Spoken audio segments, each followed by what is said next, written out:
श्री हरिराम व्यास जी जब सब छोड़ करके ओरछा से वापस वृंदावन आ गए, तो वृंदावन आकर के श्री हरिराम व्यास जी उनको महादेव ने आज्ञा करी थी कि बोले तुम अपने ज्ञान से क्या कर रहे हो, जाओ वृंदावन के रस का विस्तार करो। तो एक दिन हरिराम व्यास जी ओरछा में बैठे थे बेतवा नदी के तट पर, और तभी एक पद उनको सुनाई दिया। भोर में कोई पद गा रहे थे, हितरवंश महाप्रभु का पद, और वो पद सुनते ही हरिराम व्यास जी की चित्तवृत्ति ऐसी हो गई, दौड़ करके गए, बोले ये पद की रचना किसकी है? भैया मंच पे हिलो नहीं, बस ये पद की रचना किसकी है? उन्होंने बताया हितरवंश महाप्रभु की है। तुरंत दौड़ करके गए वृंदावन, और वृंदावन जाकर के श्री राधा वल्लभ जी के मंदिर में पहुंच गए। सेवकों से कहा मुझे व्यास जी से अभी मिलना है, हरिराम व्यास जी के दर्शन कराओ। सेवकों ने आकर के कहा, बोले हरिराम हितरवंश महाप्रभु तो अभी प्रसाद सिद्ध कर रहे हैं, ठाकुर जी का रसोई में है। तो हरिराम व्यास जी बोले हाथ से प्रसाद बनाते रहेंगे, मुंह से मेरे प्रश्नों का उत्तर देते रहेंगे, दोनों काम एक साथ हो जाएगा उनका।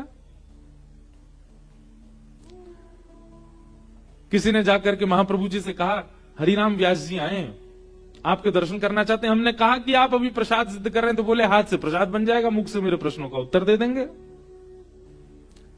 हितरवंश महाप्रभु बोले उनको बुलाओ। रसोई में ही बुला दिया, बैठा दिया। हरिराम व्यास जी जैसे जाके बैठे तो महाप्रभु जी कुछ सिद्ध कर रहे थे प्रसादी, और जैसे हरिराम व्यास आए तो महाप्रभु जी ने तुरंत चूल्हा ठंडा कर दिया और सामग्री उठा के नीचे धर दी और ऊपर पत्तल पधरा दी, बाद में बनाएंगे सामग्री। बताइए व्यास जी आपका क्या संशय? हरिराम व्यास जी बोले मैं तो संशय का समाधान जानने आया था, पर मुझे तो लगता है मेरी उपस्थिति से और ज्यादा आपकी सेवा में विघ्न आ गया। आपने सेवा क्यों छोड़ दी? भगवान मैं चला जाता हूं, मेरा तो ऐसा भाव था कि आप प्रसाद भी सिद्ध कर देंगे, मेरे प्रश्न का उत्तर भी दे देंगे। तब हितरवंश महाप्रभु ने इस बात को प्रमाणित किया। वे क्या कहते हैं? आपको लगता है कि प्रसाद बनाना हाथ की क्रिया है, अपने स्वाद के लिए व्यक्ति जब बनाता है तब हाथ से बनाता है, पर ठाकुर जी के लिए जब सिद्ध करता है तब हृदय से बनाता है, तब चित्त से बनाता है, तब आत्मा से बनाता है। और क्षमा करें हरिराम व्यास जी, यदि आत्मा प्रसाद में लगी है, मन चित्त वृत्ति प्रसाद में लगी है, उस समय आपके संशय का समाधान कैसे कर सकता हूं? मन तो एक ही जगह रहेगा, तन की स्थिति है कि वो सब जगह भटक जाता है। मुख से एक काम हो जाएगा, हाथों से दूसरा काम हो जाएगा, पैरों से तीसरा काम हो जाएगा, कानों से चौथा काम हो जाएगा। हरिराम व्यास जी के उन्होंने तो प्रश्न किया ही नहीं है अभी, केवल स्थिति से ही उनके सारे शंकाओं का समाधान होता जा रहा था। और महाप्रभु जी बोले देखो कितनी बड़ी विडंबना, इस आपकी प्रक्रिया से एक बात सिद्ध हो गई कि तन एक समय में कितने काम कर सकता है। ऐसा तन भगवत सेवा में कैसे लग पाएगा? वो आंख से किसी और को देख भी लेता है, मन से किसी और को सोच भी लेता है, कानों से कुछ और सुन भी लेता है, मुख से तीनों से विलग बात बोल भी लेगा, हाथों से भी कोई और क्रिया कर लेगा। एक समय में 10 क्रिया करने की सामर्थ्य मन में है, 10 जगह भटकने वाला वह मन, वह तन भगवत सेवा कैसे करेगा? तन भगवत सेवा नहीं करता, आत्मा ही भगवत सेवा करती है, मन ही भगवत सेवा करता है। और जब तक मन, जब तक आत्मा, जब तक चित्त वृत्ति सेवा में नहीं जाएगी और आप केवल तन को प्राधान्य मान करके सेवा करेंगे, आप दोष कर रहे हो, आप गलत कर रहे हो। स्थिति कैसी होनी चाहिए? जब सेवा में लगे हैं, कई बार मैं भी सेवा में होता हूं ना लाल जी की में, तो कई बड़े परिचित लोग आते हैं, पारिवारिक लोग आते हैं, और उनको लगती है हमको कई गुना देख रहे हो, ये हमारी तरफ कई गुना देख रहे हो। कई लोग ऐसे परिचित भी हैं, कथा प्रेमी, वो भी आते हैं, वो लाल जी को नहीं देख रहे, वो ऐसी जगह आके खड़े होते हैं, हमको देखें, हमको देख के फिर बुलावें, हमसे कुछ बात करें। उस समय बड़ी विडंबना, दुविधा पड़ती है, कैसे करें? हम स्वयं कथा में कह रहे हैं कि सेवा में और क्या हुआ वह सब पता चल रहा है, तो यह भी एक अपराध है सेवा में। नहीं, लाला तो इतना प्रेमी है सेवा को। यशोदा मैया तो के मैया तो को दूध प्यारो की पूत। मैया बोली लाला मुझे तो तू ही प्यार हो। अच्छा मैया तो मुझे अपनी गोद में लेके दूध पिवाए थे।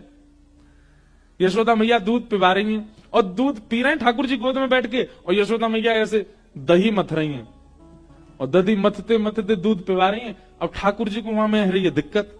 ठाकुर जी बोले जे दही ज्यादा प्यारो लग रहा हो मैया, जी सबरे गौरस ज्यादा प्यारे लग रहे हैं, मैं दूध पी रहा हूं, मेरी तरफ ध्यान ना है। जैसे दूध कहीं औट रहे हो और निकर के बाहर आने लगो तो मैया लाला को दूर ऐसे पटक के चली गई समारवे दूध। ठाकुर जी बोले मेरी सेवा में विघ्न डाल वारो जो भी हो वह कुछ छोड़ूंगा नहीं। तुरंत ठाकुर ने सबरे गौरस फोड़ दिए। वहीं दामोदर लीला प्रकट हुई भागवत जी में। क्या सिद्ध किया ठाकुर जी ने? बोले भैया मोकू अगर घर में पधरायो है तो जितनी देर मेरी सेवा में रहो, चित्त वृत्ति और कहीं नहीं जानी चाहिए, और कोई स्मृति और कोई ध्यान उस समय आपके रहना नहीं चाहिए। मेरे तो गिरधर ही गुणगान, मेरे तो गिरधर ही गुणगान, मेरे तो गिरधर ही गुणगान। गाओ मेरे तो गिरधर ही गुणगान, मेरे तो गिरधर ही गुणगान, मेरे तो गिरधर ही गुणगान। यह मूरत खिलत नैनन में, यह मूरत खिलत नैनन में। जो नहीं गावेगो वाकू बगल वाले की सौगंध है। ये पद यहाँ गाए जा रहे हैं, ये वही पद हैं जिनसे श्रीजी बाबा एक और बात याद आ गई मुंह को। कल हमारे एक पंडित जी हमसे बोले महाराज जी श्रीजी बाबा कौन है? श्रीनाथ जी में कोई बाबा है श्रीजी बाबा? मैंने कह रहे श्रीनाथ जी को श्रीजी बाबा बोले। फिर मुझसे क्या बोले, थोड़ी देर सुनो ना, रुको रुको। फिर मुझसे कहते महाराज जी कल आप यूं कह रहे थे कि कुंभन दास जी पे आरसी नहीं थी, सो ठाकुर जी उनके सन्मुख बैठ करके तिलक स्वरूप करवाते थे। कौन सी गाड़ी थी कुंभन दास जी की जिसकी आरसी नहीं थी?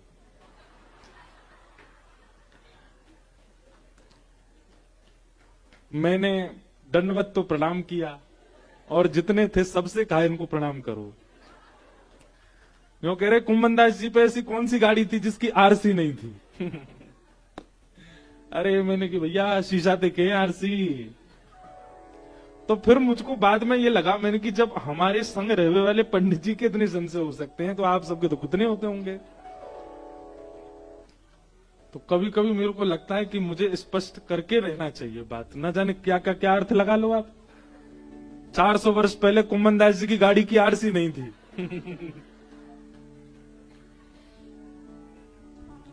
सेवा किसे कहते हैं? जहां तन प्राधान्य नहीं है, मन प्राधान्य। ये आंख, ये हाथ, ये पैर, ये मुख, ये कान, ये केवल क्रिया करने के लिए मिले हैं। इनकी क्रिया विशेष नहीं होनी चाहिए, आत्मभाव प्रिय विशेष होना चाहिए। कृष्णदास कह रहे हैं मेरे तो गिरधर ही गुणगान, मेरे तो गिरधर ही गुणगान। सेवा करूं तो उस समय कैसा भाव होना चाहिए? आहा,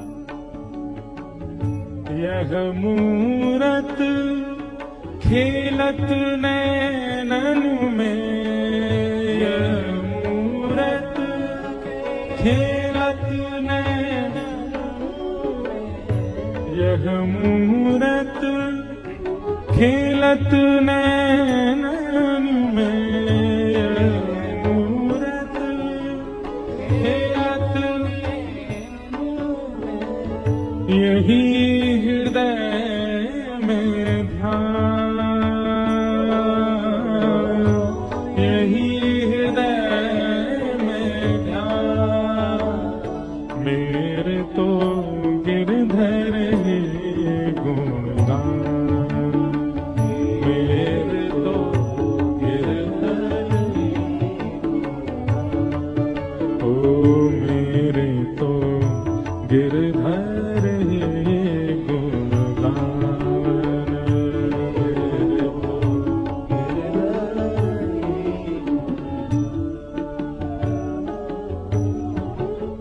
चरण रेणु चाहत मन मेरो,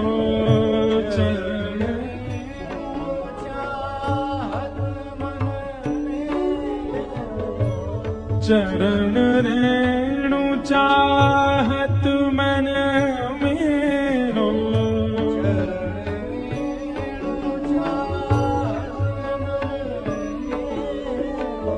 यह दीजो वरदान, यह दीजो वरदान। हे कृष्ण दास को जीवन गिरधर,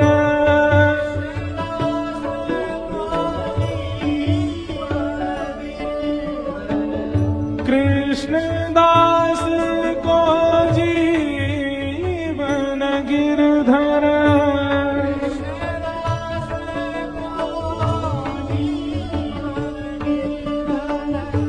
मंगल रूप निभान, मंगल रूप मेरे तो गिरधर गुण गान, मेरे तो गिरधर,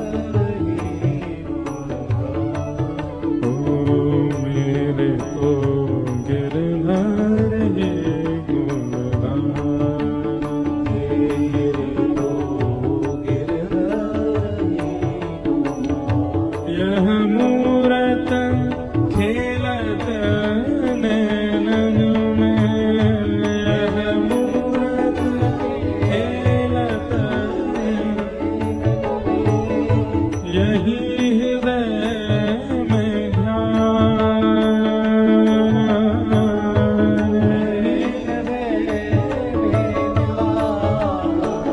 मेरे तो गिरधर गुण गान, मेरे तो गिरधर,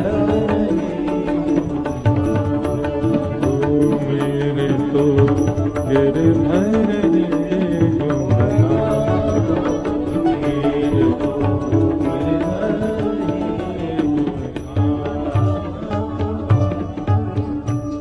हमारे अष्ट सखाओं ने जो गाया है ना, ये समस्त वेद वेदांत पुराणों के समस्त सार बात हैं और उनको भी खोल खोल के प्रस्तुत किया है। अब जिस विषय की हम चर्चा कर रहे हैं कि सेवा देह की नहीं है, देह से नहीं होती है, वो आत्म से होती है, वही बात यहां पर प्रस्तुत कर देते हैं श्री कृष्णदास। सेवा कर रहे हैं हम हाथ से, पर उसमें जब तक आपकी चित्तवृत्ति नहीं होगी, चित्तवृत्ति कैसे लगेगी कि आप सेवा तो कर रहे हो अपने ठाकुर जी की, पर उस समय ठाकुर जी आपको लीला करते हुए दिख रहे हैं। कोई भाव आपको ऐसा दिख रहा है, जैसे हमारे मैं श्री जी बाबा ही बोले हुए आ रहा हूं, हमारे श्रीनाथ जी में बंटा भोग रखे जाते हैं ठाकुर जी के सन्मुख। उन बंटा भोगों में कई प्रकार की सामग्री रखी जाए। एक बार मैंने भी दर्शन किए तो वहां में एक मिश्री थी, वो ऐसी बिल्कुल गोल गोल गेंद जैसी मिश्री। मैंने पूछी, मैंने कि जी ऐसी मिश्री काई को है, गेंद जैसी मिश्री काई को है? तो मुझसे बोले जो सेवक थे, बोले लाला को बाल रूप है ना श्रीनाथ जी, तो लाला के सबरे दांत ना आए हैं, कभी कभी लाला की खुजार होवे, सो खुजरी होवे तो कहा करें, वही मिश्री ते अपनी खुजाले मुख को, अपने जो खुजरी होवे दांत ने करते समय वहां की खुजार में ऐसे ऐसे आया करके वो मिश्री खा ले ठाकुर जी, और वही से ठाकुर जी को सुख मिले। अब ये भाव कितना सुंदर है। ये कब हो सकता है? आप केवल देह से सेवा कर रहे हो तो आपके लिए तो वो पाषाण है, आप उनके प्रति ये भावना रखोगे ही नहीं। लेकिन आप आत्मभाव से जब उनकी सेवा करोगे तब आपके चित्त में लीला दिखेगी। आप श्रृंगार करोगे, आप माला धराओगे तो माला से ये नहीं लगेगा कि ये 2 लड़ की माला है, आपके मन में भाव आएगा ये 2 लड़ हैं माला में, ये किशोरी जी की 2 भुजा हैं, पीछे से किशोरी जी ने लाल जी को ऐसे अंक में भर रखो है। ये 2 भाव आएंगे। कभी कभी ठाकुर जी को चुटीले धराए जाए, हमारे लाल जी अब इतने छोटे से हमारे दिखे ना है लाल जी दूर से, तो मैं तो खूब प्रयास करूं मैं लाला कैसे दिख जाए, बड़ी बड़ी स्क्रीन भी लगवा में। गौर से देखियो ठाकुर जी को ऐसे यहाँ चुटीला धराई जाए, 2 चोटी ऐसी छोटी छोटी हूं मैं, और कभी कभी श्री जी के भाव से लंबो चुटीला यहाँ धराए हो जाए ठाकुर जी को। ये सब भाव लीलात्मक रूप से सेवा में होते हैं, केवल श्रृंगार नहीं होता है ठाकुर जी का कि ये पाग पहना दी, ऐसे बागा पहना दिए, ऐसे माला पहना दी, ऐसे कुंडल मकराकृत मत्साकृत पहना दिए, ऐसे नहीं होती है सेवा। केवल सजाना नहीं है ठाकुर जी को, वहां लीला है, उस लीला के भाव से ठाकुर जी श्रृंगार करते हैं अपना। वही भागवत जी कह रही है, धर्म प्रौजित कई तवोत्र परमो, भागवत श्रवण करने वाला श्रोता वो परम धर्म धार्मिक हो जाए, धार्मिक नहीं परम धार्मिक, परम धर्म का पालन करने वाला हो जाए। और परम धर्म किसको कहते हैं? इसी को कहते हैं जो देह का केवल आश्रय लेता है, किस लिए? भगवत प्राप्ति के लिए। अभी क्या है? अभी हमारी स्थिति ऐसी कि हमारे भीतर जो आत्मा है, हमारे भीतर जो चित्त है, मन है, बुद्धि है, उन सबको हमने दास बना रखा है देह का। लेकिन परम धर्म जब जीवन में आता है तो देह दास बनता है आत्मा का, मन का, व्यवहार का, बुद्धि का। देह दास होता है, और देह जब दास बनता है ना तभी भगवत प्राप्ति कराता है वह देह। देह को स्वामी मत मानो, देह को दास बनाओ। धर्म प्रौजित कई तवोत्र परमो, और निर्मत्सराणाम सताम, मात्सर्य दोष से रहित। भागवत का अधिकारी कौन? अब देखो यहां सारी कड़ियां जोड़िएगा। तो परम धर्म किसके जीवन में आएगा? बोले जिसके जीवन में मात्सर्य दोष नहीं होगा, दूसरे के प्रति ईर्ष्या की भावना जिसके चित्त में नहीं है। एक बात मैं कथा में पिछले कुछ कथाओं से एक बात कह रहा हूं, पूज्य गुरुदेव भगवान भी मंच पे बैठे हैं, ये सब इन्हीं की कृपा से हमको मिले। कई बार कथा कहते कहते अपने आप ही कोई बात ऐसी आती है जो हमने कहीं पढ़ी भी नहीं। कैसे होता है? गुरु कृपा से ही होता है। हमारे गुरु जी बड़े बलवान हैं, तभी हम पहलवान हैं। गुरु कृपा।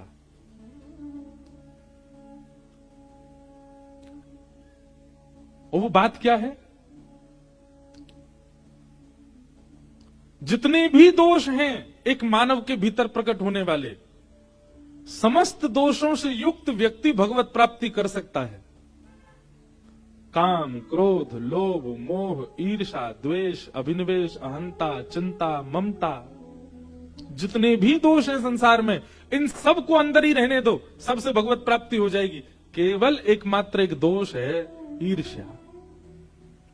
ये ईर्ष्या दोष यदि आपके चित्त में, तो भगवत प्राप्ति संभव नहीं।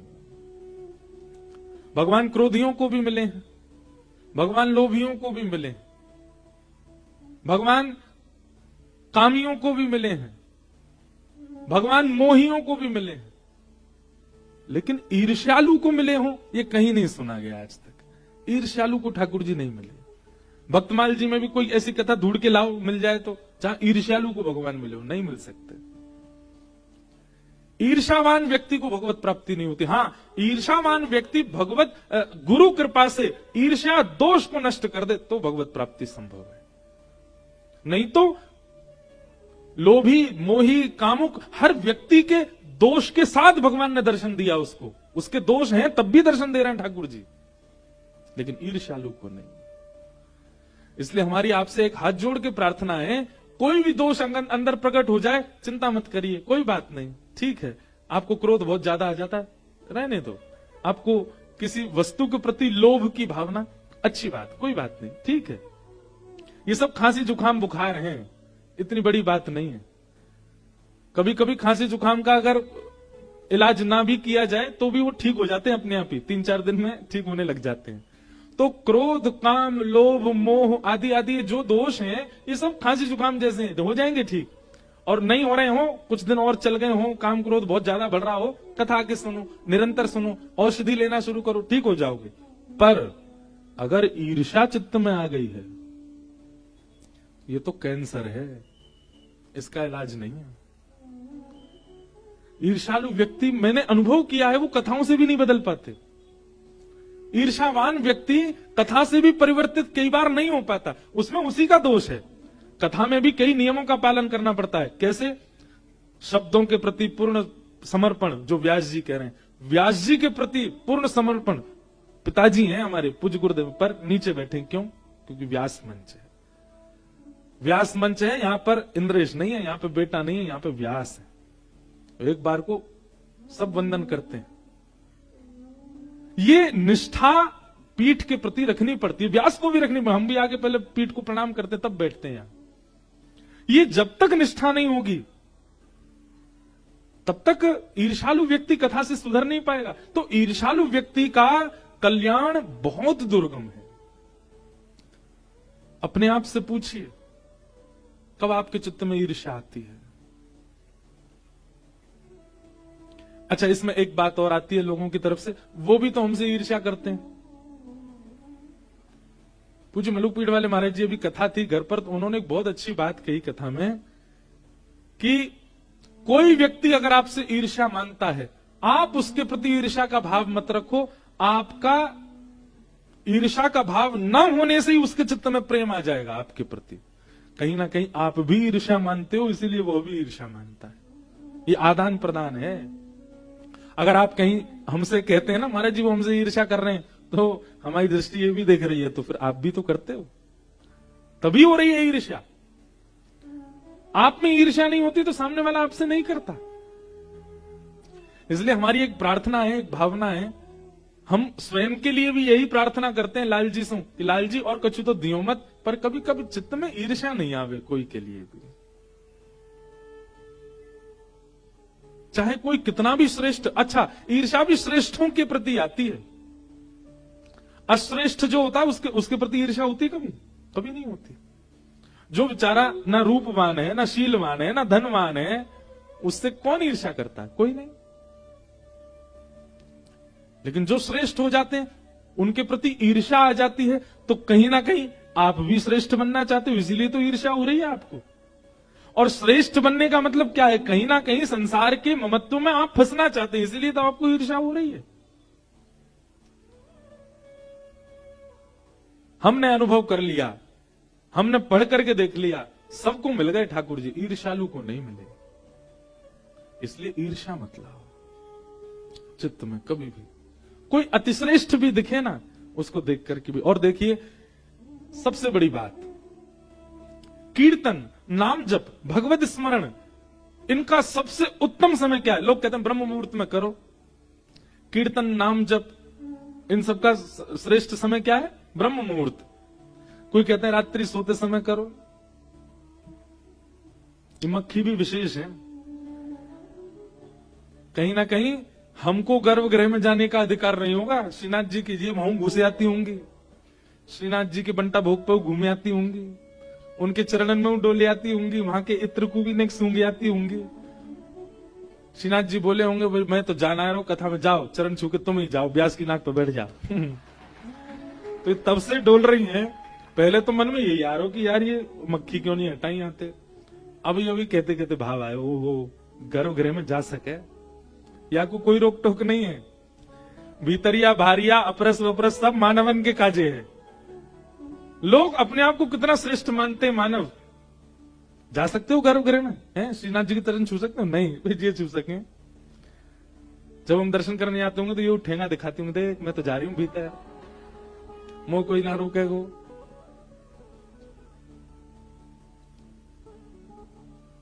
क्या बता रहा था मैं? कहां थी कथा? ईर्ष्या, इसके प्रति भी नहीं हुई मुझे।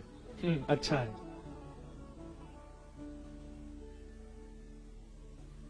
मोरहू बनाओ तो बनाओ श्री वृंदावन को, जो नाच नाच कुहक कुहक आपको रिझाऊंगा।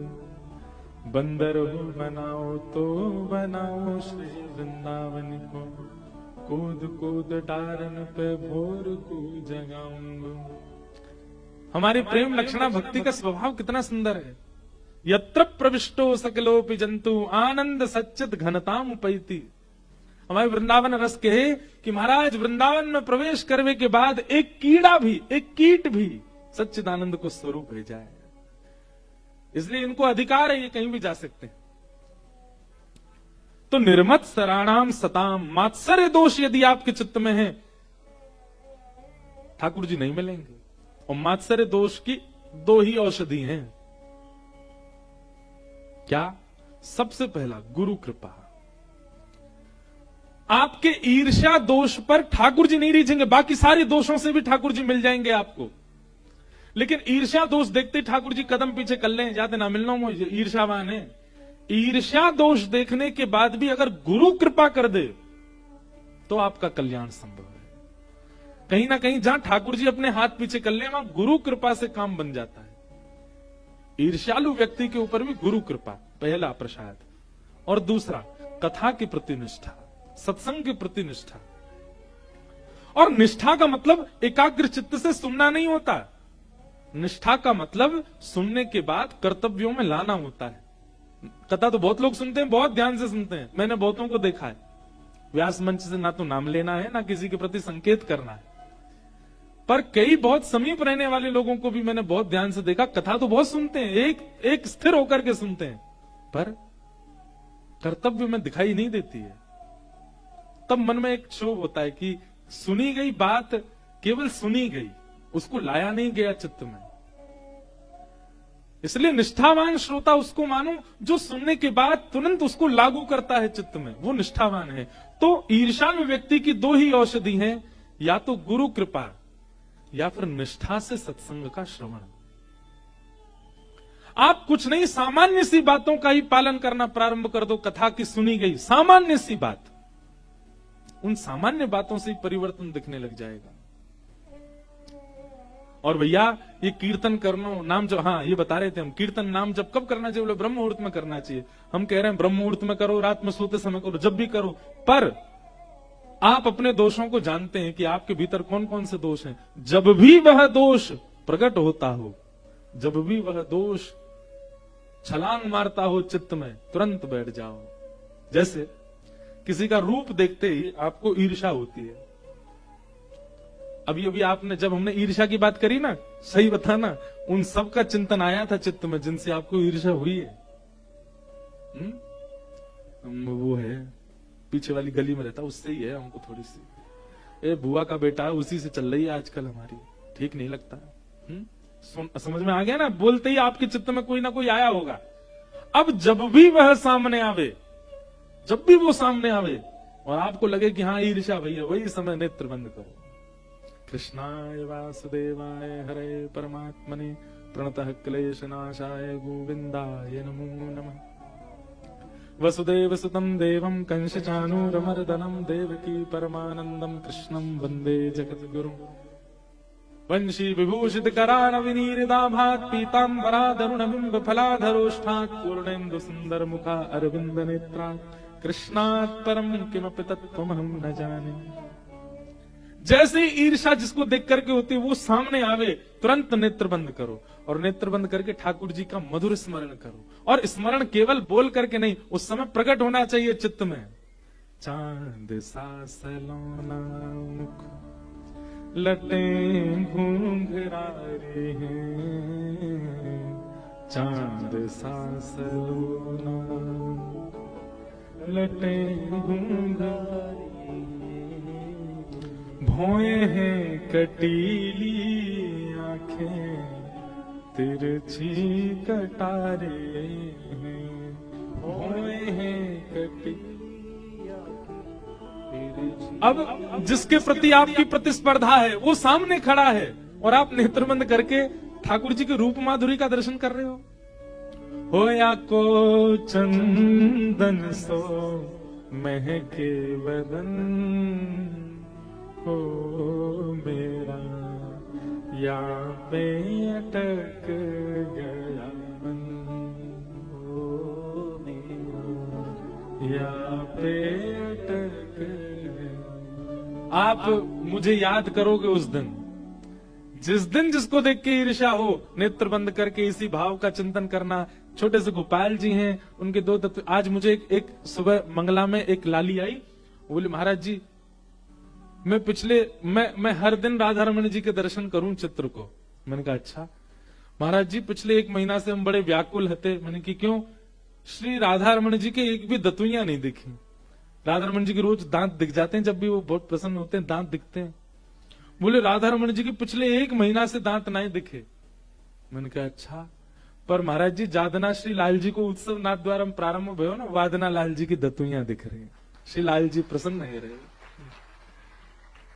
अब मानवे को तो लोग मानेंगे, नहीं मानवे वाले जाऊंगे ना मानेंगे, बोलो कुछ भी हो अपने भी बात बना दी, अपने लाला को सब जगह प्रधान बता दें।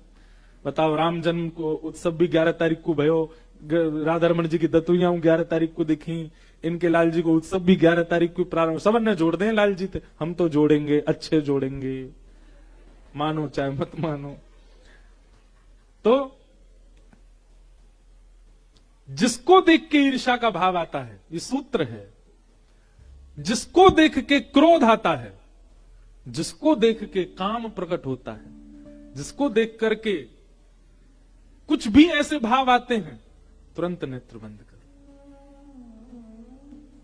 वनमाल गले सोहे मुरली अधर पे, वनमाल, चिंतन करो, वनमाला गले में पहन रखी है, अधर पे मुरली धारण कर रखी है, और पीत पट झोका खावे पतली कमर पे, पीत पट झोका खावे पतली कमर।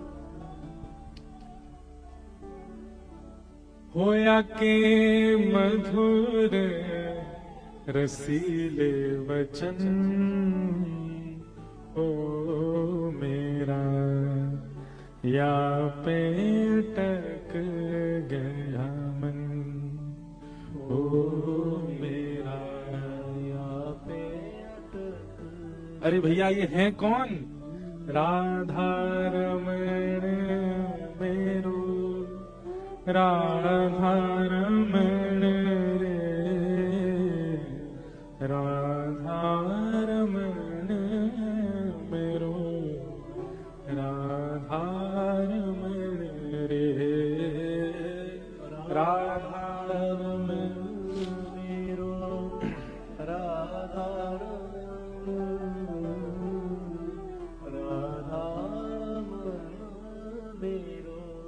आप याद करेंगे उस दिन मुझको, जिस दिन ईर्ष्यालु व्यक्ति आए, नेत्र बंद करके ठाकुर जी का ध्यान करो, आप पुनः नेत्र खोल के देखेंगे ना, आपकी ईर्ष्या नष्ट हो चुकी होगी, अब उसको देख के ईर्ष्या नहीं होगी।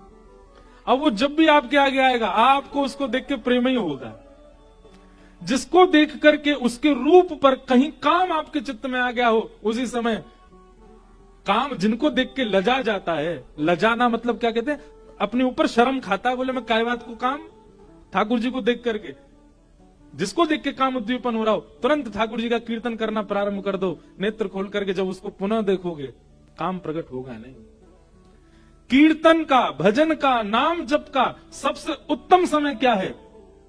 जब भी आप जब भी ऐसा व्यक्ति, जब भी ऐसा व्यवहार, जब भी ऐसा प्रसंग होता है जिससे आपके चित्त में दोष प्रकट होता है, उसी समय कीर्तन का सबसे श्रेष्ठ समय है, वो सबसे उत्तम समय है कीर्तन का, उसी समय कीर्तन करो। वृषभानु की किशोरी सुन गैया होते भोरी, प्रीत जान के हूँ थोड़ी तोहे राखेगी शरण, मन भूल मत जइयो राधा रानी के चरण, मन भूल मत जइयो राधा रानी के चरण। ठाकुर जी के, श्री जी के चरणार विंदन के चित्र रखो अपने कक्ष में, अपने फोन में संपूर्ण स्वरूप तो रखेंगे सब, ठाकुर जी के चरण रखो। जब भी आपको ऐसा लगता हो क्रोध आ रहा है, लोभ आ रहा है, ईर्ष्या हो रही, ठाकुर जी के चरण देखो, किशोरी जी के चरण देखो, और चरण देख करके तुरंत शीश नवाओ, आंखें बंद करके स्मरण करो, आपका दोष उसी समय शांत हो जाएगा। और शांत नहीं भी होगा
जागो शाम उर हेर, राधे राधे राधे टेर, जागो शाम उर हेर, राधे राधे राधे टेर, जागो शाम उर हेर, राधे राधे राधे टेर, जागो शाम उर हेर, राधे राधे राधे टेर। बांसुरी में बेर बेर करे नाम से रमण, बांसुरी में बेर बेर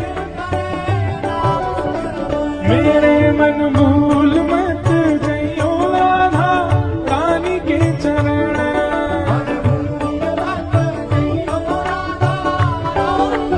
मेरे मन भूल मत जइयो श्यामा प्यारी के चरण,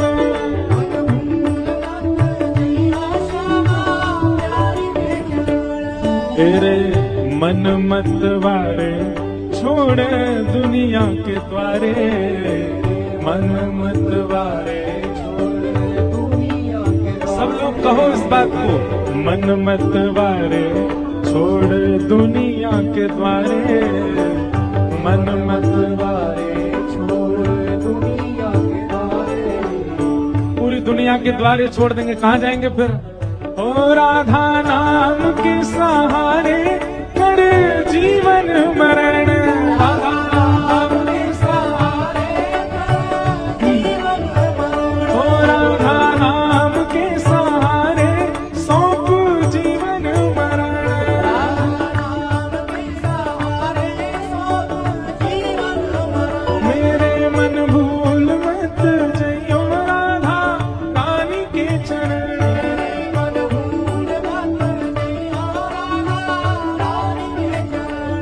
राधा रानी के चरण, श्यामा प्यारी के चरण, राधा रानी के चरण, श्यामा प्यारी के चरण, राधा रानी के चरण, श्यामा प्यारी के चरण, राधा रानी के चरण, श्यामा प्यारी के चरण। मेरे मन भूल मत जइयो श्यामा प्यारी के चरण,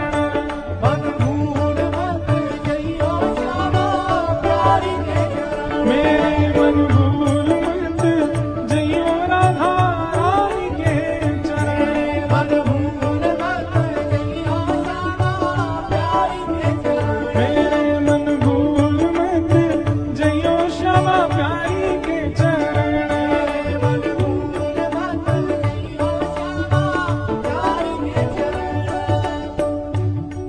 ओ ब्रज में रतन राधिका गोरी, ओ ब्रज में रतन राधिका गोरी, ब्रज में रतन राधिका गोरी, ब्रज में रतन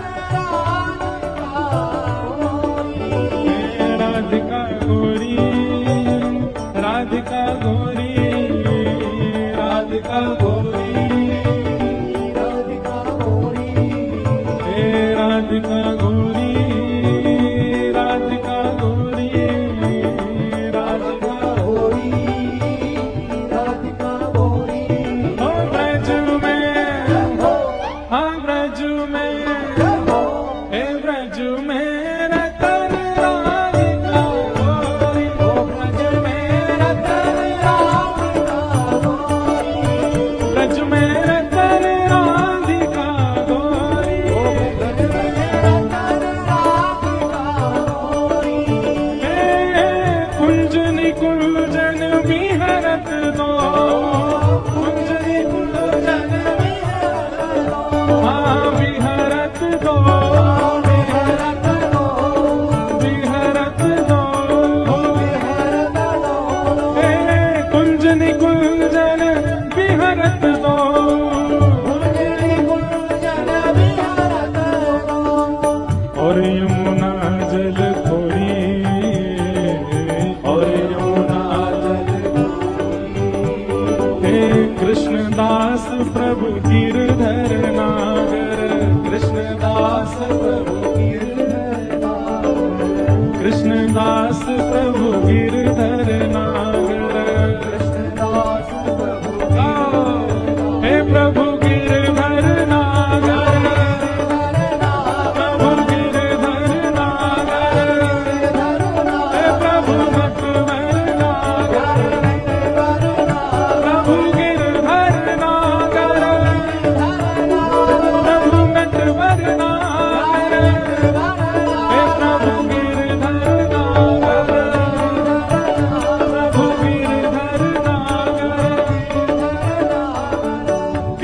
कृष्णदास प्रभु गिरधर नागर,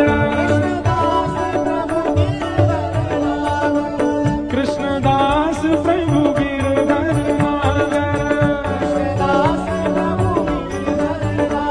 और नागरी नवल किशोरी, नागरी नवल किशोरी, ओ नागरी नवल किशोरी, नागरी नवल किशोरी, हो ब्रज में जय होने के जोर से होना चाहिए। देखो एक कथा सुनी ना आप लोगों ने, श्रीनाथ जी में सबने जाके जय जयकार करी, बोल गिरिराज धरणे की, गोवर्धन नाथ की, गुसाई जी परम दयाल की, पूछरी के लौटा की। पर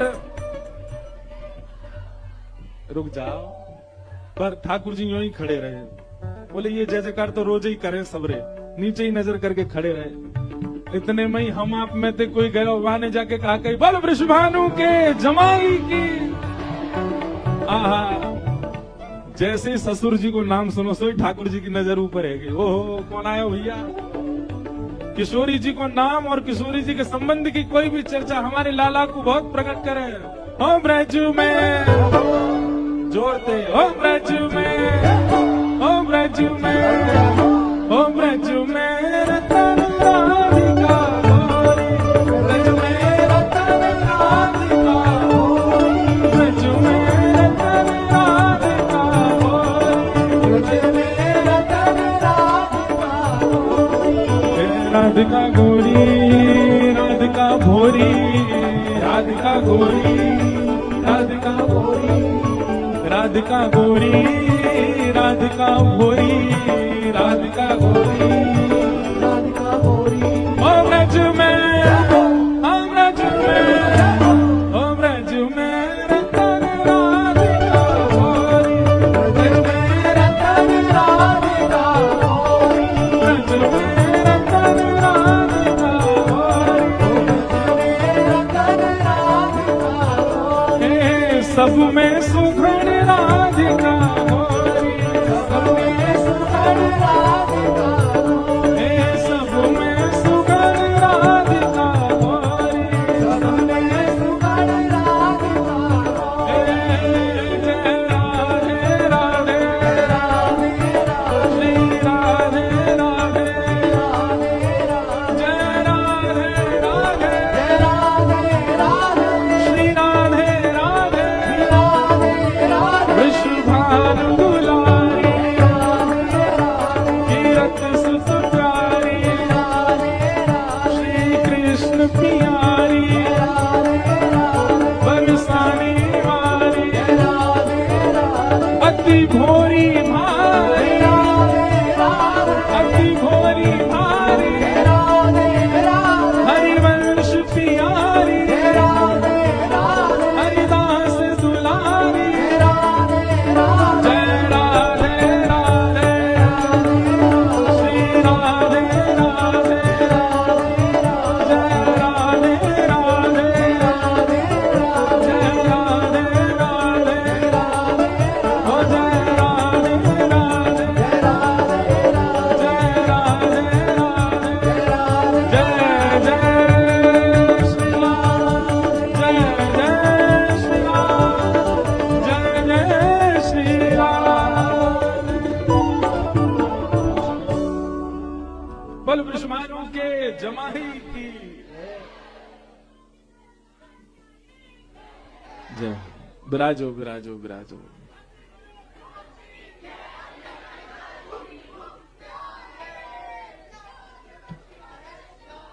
बैठ जाओ, विराज जाओ। हमारे कृष्णदास जी को पद है और परम गौभक्त श्री राधा कृष्ण जी महाराज खूब भाव से गाते हैं। वे भी 16 तारीख को आएंगे, खूब उनसे गवाएंगे भी और नचाएंगे भी। 16 को उत्सव की विश्रांति है और उस दिन महाराज जी आएंगे। तो हम क्या कह रहे थे, अब देखो एक बात आपने गौर की, इधर देखो यहां देखो, कथा सुनने लगो, बैठते ही बतियान लगे। जितनी देर आप नृत्य कर रहे थे, जितनी देर आप कीर्तन कर रहे थे, जितनी देर आप कथा सुनते हैं, काम, क्रोध, लोभ, मोह, ईर्ष्या कहां चले जाते हैं? सब भाग जाते हैं, पता नहीं, दिखते ही नहीं है कहां है। आलस्य चला जाता है। भोग वृत्ति जो हमारी है भोगों के प्रति, वो सब शांत हो जाती है कथा में, सत्संग में, कीर्तन में। इसका मतलब क्या है? कीर्तन का सबसे उत्तम समय, जब भी कोई भाव ऐसा प्रकट हो रहा हो, जब भी कोई दोष प्रकट हो रहा हो, उसी समय कीर्तन करने लगो। इसीलिए हमारे यहां कहते हैं जपात सिद्धर, जपात, पूरे दिन जप ही करते रहो, पूरे दिन। अच्छा, एक और बात, पूरे दिन जो जप में लगे रहते हैं, कहीं ना कहीं मुझे ऐसा लगता है कि अतीत में जब वस्तु मिल जाती है ना, तो उसका फिर हम वैसा भाव नहीं रखते, उसके प्रति वैसा सम्मान नहीं रखते। या तो आप लोगों की चित्तवृत्ति ऐसी एकाग्र हो गई हो कि सबसे आपके संपर्क टूट गए, अब कहीं नहीं, बिल्कुल एकांत में रहते हो, तो आपका नित्य भजन में आप चलते फिरते एक हाथ जब भी चल रहा हो, दूसरा एक गोलगप्पा खिला दो हमको, यहां से जब भी चलता जा रहा है, ऐसे थोड़ी। कई महापुरुषों के दर्शन किए, अब मैंने तो महापुरुषों के नाम लेने बंद कर दिए मंच से, क्योंकि भीड़ इतनी हो जाती। फिर एक महाराज जी का मैंने स्मरण कर लिया था किसी पॉडकास्ट में, नाम नहीं बताया, अब बाबा मुझे ढूंढ रहे हैं वो, मैंने थोड़े बहुत कुछ भाव बताए, लोग बाग पहुंच गए वहां। ऐसे नहीं, जबरदस्ती नहीं किया करो। ठाकुर जी कृपा अनुग्रह करके खुद ही कुछ दर्शन किसी महापुरुष का करा दें तो अच्छा है। नाथ द्वार में भी ऐसे में एक महापुरुष विराजते हैं,